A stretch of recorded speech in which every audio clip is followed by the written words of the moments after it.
आताही बघा, गेली विधानसभा झाली, 232 आमदार निवडून आले. 232.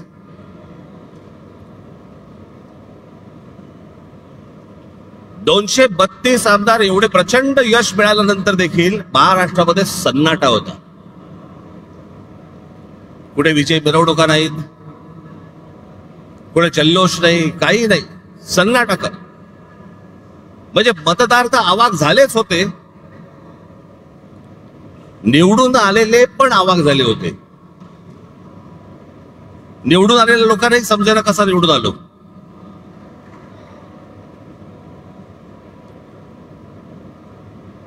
आणि मग सगळ्यांनाच कळलं की कशा प्रकारच्या निवडणुका चालल्यात या देशामध्ये, कशा प्रकारचे विजय प्राप्त होत आहेत, कशा प्रकारचं यश मिळत आहे. अनेक लोक म्हणतात की राज ठाकरेंच्या सभेला गर्दी होते पण ते मतामध्ये येत नाही.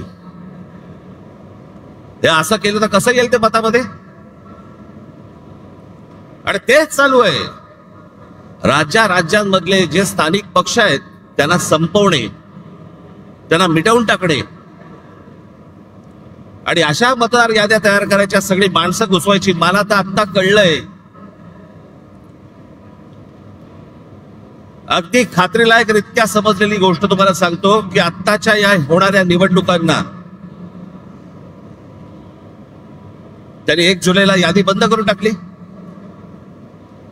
त्याच्या अगोदर काही काम म्हणजे विधानसभेला तर होतेच भरलेले, त्याच्यानंतर जवळपास 96 लाख खोटे मतदार महाराष्ट्राच्या यादीत भरलेत.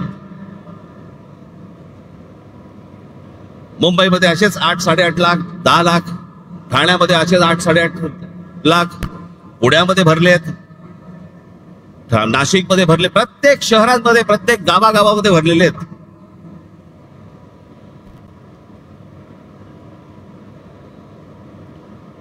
अशा निवडणुका होणार आपल्या देशात.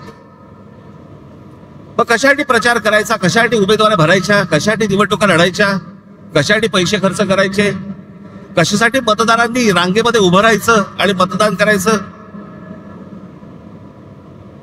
अशा प्रकारच्या निवडणुका जर होत असतील तर हा संपूर्णपणे या महाराष्ट्रातल्या आणि देशातल्या मतदारांचा अपमान आहे.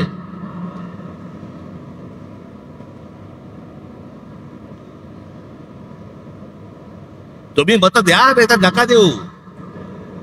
मॅच फिक्सिंग झालेलं आहे, मॅच सेट आहे.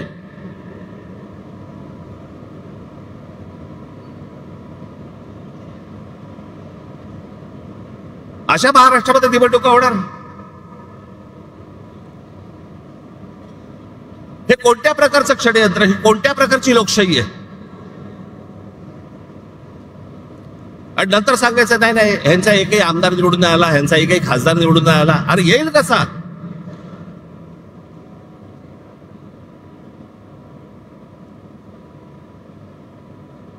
जर मतदार याद्यांमध्ये तुमची गणितच जर समजा सगळी सेट करून ठेवणार असाल, तुम्ही मतदान करा नाही तर नका करू. रिझल्ट अगोदर ठरलेला आहे.